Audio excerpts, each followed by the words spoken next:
And now I would yield 5 minutes to the distinguished gentleman from Indiana, Mr. Pence. The gentleman is recognized for 5 minutes. Mr. Speaker, I rise in support of the Republican substitute and ask unanimous consent to revise and extend my remarks. Without objection. After months of overwhelming public opposition to a government takeover of health care, liberal Democrats here in Washington are choosing to ignore the clear voice of the American people, bringing forth a freight train of runaway federal spending, bloated bureaucracy, mandates, and higher taxes. And even a few courageous Democrats have been willing to speak out. In opposing the bill, the distinguished Democrat chairman of the Armed Services Committee, Ike Skelton, a man who knew President Truman, said, and I quote, that he had, quote, serious concerns for Missourians who have private insurance plans they like, close quote. And my Democrat colleague Dan Boren of Oklahoma said, quote, the worst thing we could do in a recession is raise taxes, and this bill does just that. As these Democrat colleagues attest, if the Pelosi health care bill passes today, you probably will lose your health insurance, and you might just lose your job. The Pelosi health care plan targets us when we are most vulnerable. Illness, our own, or more importantly, the illness of a parent, spouse, or a child, has the capacity to suspend our priorities. What was important before the crisis grows dim in the harsh light of disease affecting a loved one. The result, little by little, in the midst of a family crisis, we yield our freedoms and our resources to the ever-growing appetite of the federal government. But if liberal Democrats think this is what our nation wants, they don't know the America that I know. Mike Schwaller is my cousin. He's an extraordinary young man, and he's been struggling with cancer, but throughout has maintained his faith in Christ and his courage. He's been an inspiration to us all.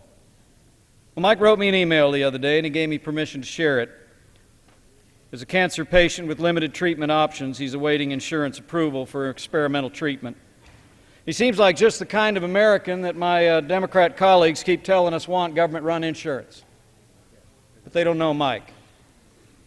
As he wrote about his coverage recently, he said, quote, if this was a government bureaucracy, I have no faith that it would be processed in a timely manner, and even then if it would be approved.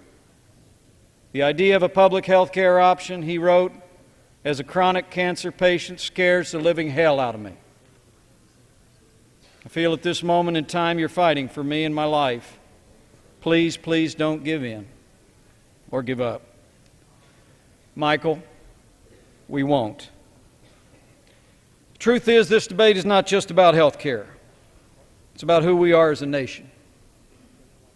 As President Reagan said, it's about whether we abandon the American Revolution and confess that a little intellectual elite in a far distant capital can plan our lives better for us than we can plan them for ourselves.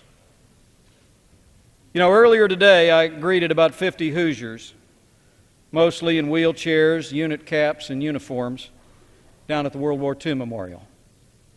These heroes were gathered for their first and maybe their only visit to that monument built in their honor. As I made my way back to the Capitol, I thought about those brave men and what sustained them in those days where the survival of democracy was hung in the balance. And I believe it must have been because they were fighting for a cause more important than their health or even their lives. And that cause was freedom. In the coming hours, we're going to take a vote of incalculable significance to the American people. And we will see what our so-called blue dog Democrat colleagues are made of. We'll see whether Democrats who profess to believe in limited government will take a stand, or whether they'll fold under the weight of the Democratic majority in the White House. Look, I know from personal experience it's no easy thing to take on your president or your party on a major piece of legislation. But let me assure my colleagues, decent Americans all, if you will take this stand for freedom, for the right to live and work and care for a family without the unnecessary intrusion of the government, I believe with all my heart that you will know for the rest of your lives just what those men in wheelchairs have known every day since they came home. That when freedom hung in the balance, you did freedom's work. and the American people will never forget it. I yield back the balance of my time.